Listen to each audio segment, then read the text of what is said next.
ด้วยเธอใส่เปิลมันอ่านแหลกแรงอ้อยบองกำห้องมาดองร้องโอนดักมีตาบองซ้ำตัวโอนวิสงูนบองเขาหายหน้ากงยกตัวซาจึงด่าเลิกแรงบองพอ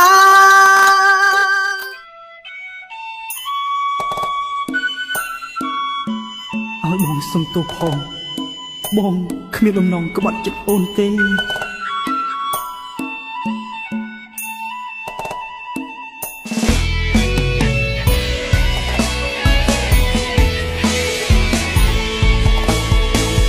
តើហេតុអ្វីទៅ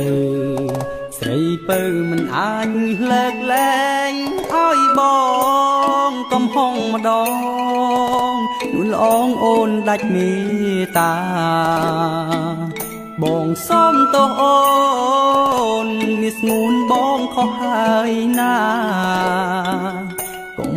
យកទោសាចិន្តាលើកលែងបងផងកុំហោះប៉ុននឹងរលឹងក៏ព្រោះតែបងស្រឡាញ់ចិត្តក្នុងខ្នាញ់ចង់ចាញ់ឈ្នះចិត្តនួនល្អងព្រោះស្រឡាញ់ពិតទើបចិត្តរៀមមានបំណងឲ្យអូនខឹងបងចង់ដឹងចិត្តអូនយ៉ាងណា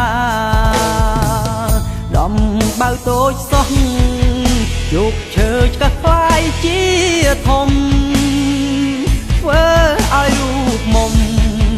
ពូនយំបៀមទឹកខ្លោចតាអូនលែងស្រណោះគិតថាបងចិត្តសាវាស្ងួនខកចិន្តាលែងត្រូវការស្នេហាបងទៀងពេជ្រម៉ឺនសែនក៏ស្ទះណែនពេញដើមទ្រូងរៀមរាគ្មានចេតនាប្រហាចិត្តស្មោះនួនល្អងសូមអូនប្រណីវិលវ័យជួបជុំស្នេហ៍ស្នងឬកំហុសបងនួនល្អងគ្មានថ្ងៃលើកលែង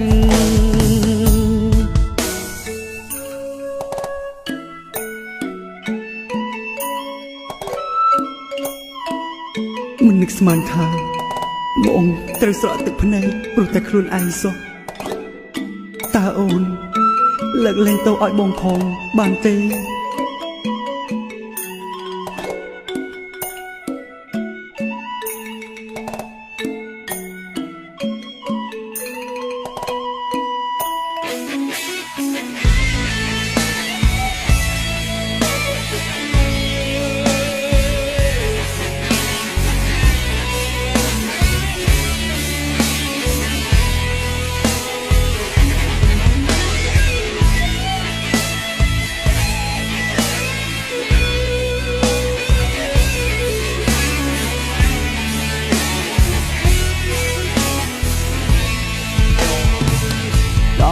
បើដូចសោះយកឈើឆ្កាស់ខ្លាយជាធំធ្វើឲ្យរូបមុំពូនយំបៀមទឹកខ្លោចតាអូនលែងស្រណោះគិតថាបងចិត្តសាវាស្ងួនខកចិន្តាលែងត្រូវការស្នេហាបងទៀងពេជ្រម៉ឺនសែនក៏ស្ទះណែនពេញដើមទ្រូងរៀមរាគ្មានចេតនាប្រហាចិត្តស្មោះនួនល្អងសូមអូនប្រណីវិលវ័យជួបជុំស្នេហ៍ស្នងឬកំហុសបងនួនល្អងគ្មានថ្ងៃលើកលែង